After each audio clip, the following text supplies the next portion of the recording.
Welcome to today's episode. We're diving into a topic that affects millions of people worldwide, Alzheimer's disease. It's a condition that goes beyond just memory loss. Not only does it affect the patient, but it can have an impact on the individuals and families around them. Alzheimer's is the most common cause of dementia, and its effects can be life-changing. In this episode, we'll explore what Alzheimer's is, its symptoms, risk factors, and why it's important to talk about. So whether you're looking to understand the disease better or simply want to know how to support loved ones, stick around as we explore the world of Alzheimer's.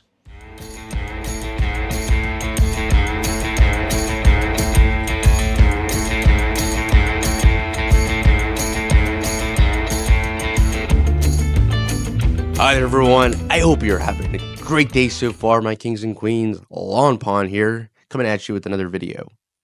And boy, let me tell you, it was a chilly one out there for this one.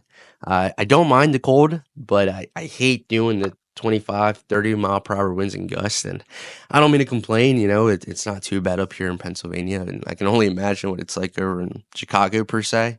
But yeah, do not like the winds. But anyways, today we will be doing some complimentary shrub trimming for an elderly individual.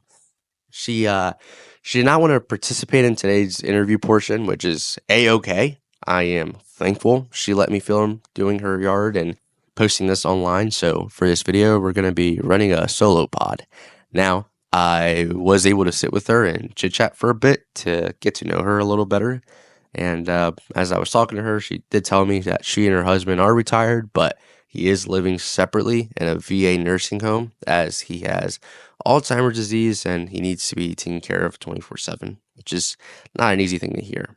Now, in my last video, which if you have not seen, I suggest you go take a peek after you finish watching this one and hit that subscribe button so you don't miss my next video.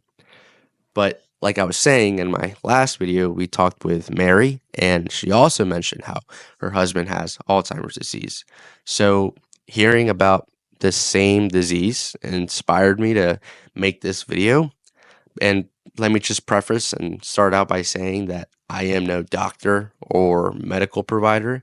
I was simply interested in this topic and I did some research online. My sources will be used in the description below. But I did want to talk about this topic because it is becoming, at least I'm realizing it's becoming more prevalent than you or I might think. So I wanted to have a conversation and I'll keep it very surface level. But let's start off by explaining what exactly Alzheimer's disease is. So Alzheimer's disease is a neurological disorder that causes the brain to shrink and brain cells to die. It affects your memory and other cognitive abilities, from forgetting how to get home to thinking there might be someone in the room when there really is no one there.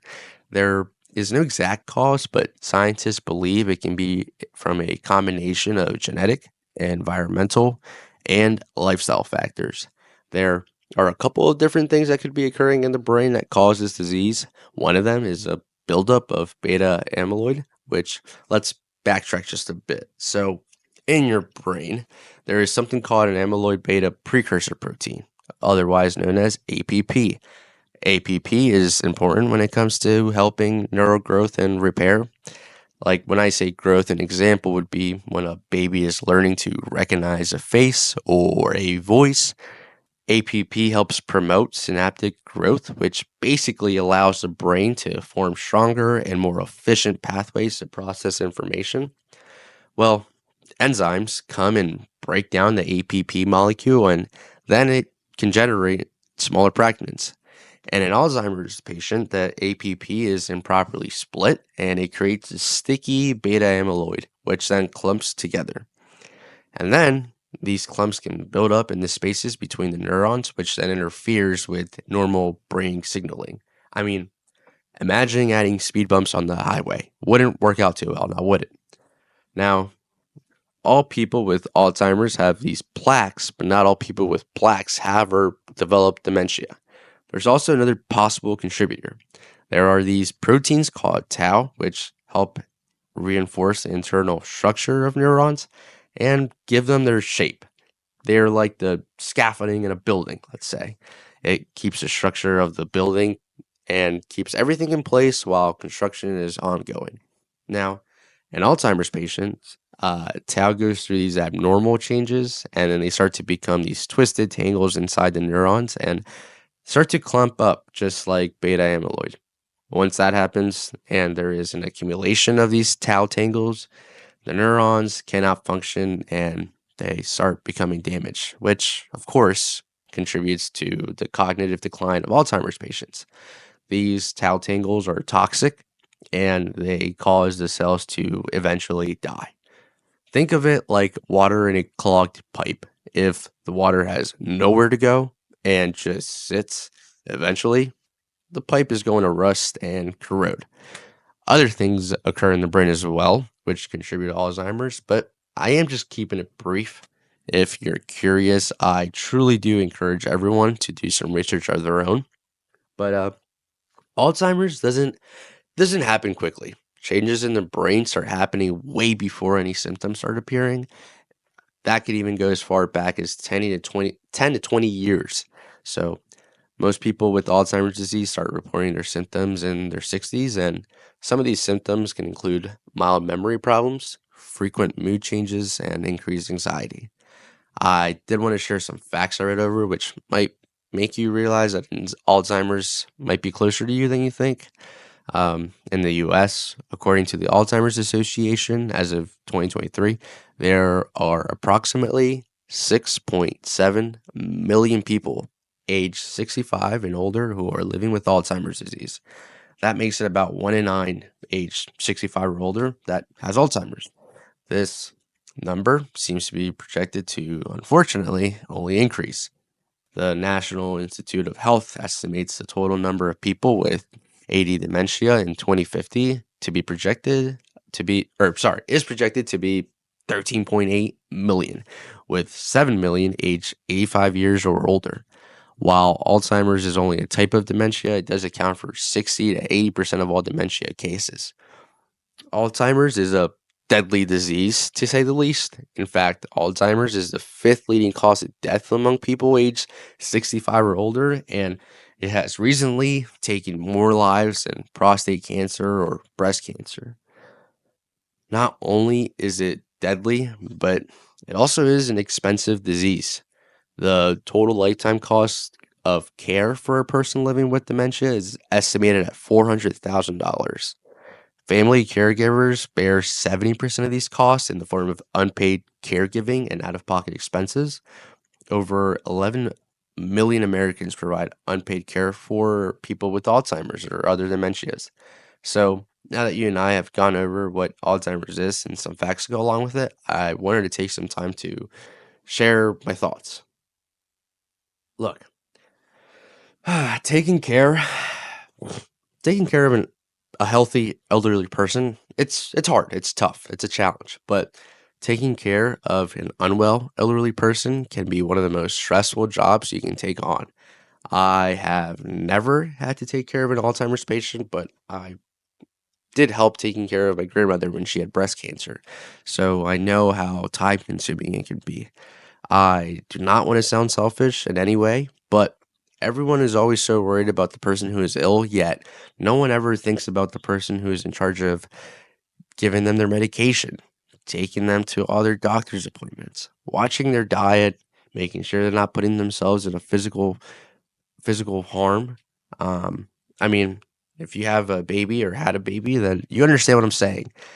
But the difference is that being in your 20s or 30s, you can handle a couple of sleepless nights and just taking an Advil for headaches.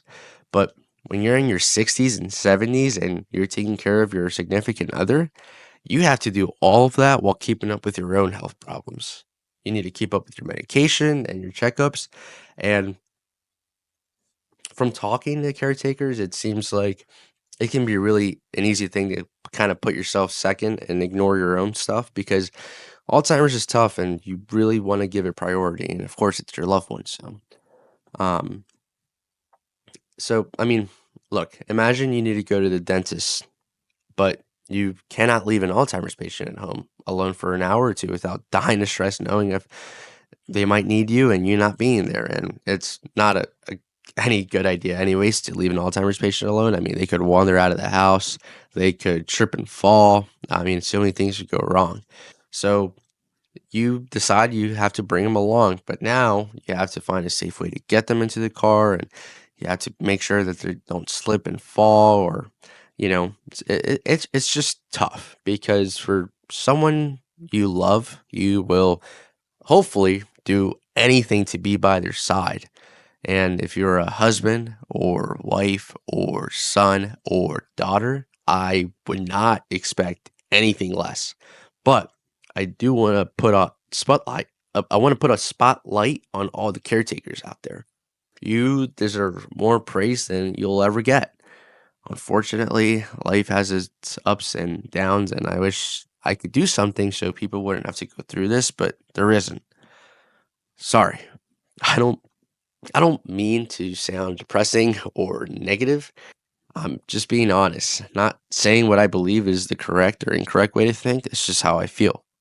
So, my message, I guess, or yeah, something I'm trying to convey here is if you are young, man, enjoy every single moment you can because life will not get better than this. Say you live this successful life and, or what you would say is a successful life, and you work a good career, you work for 30, 40, 50 years, and say you invest the into your 401k. So now you're 65 and a millionaire. Congratulations. Now go get those knees replaced and make sure you're home before the sun sets because you cannot see while driving at night. I'm not saying everyone is destined for that exactly, and I could be exaggerating, and look, I hope you keep your original knees for life, but after talking to so many senior people, I feel like I keep hearing the same stuff for a reason. And, I mean, seriously, try to slow down and truly enjoy the little things.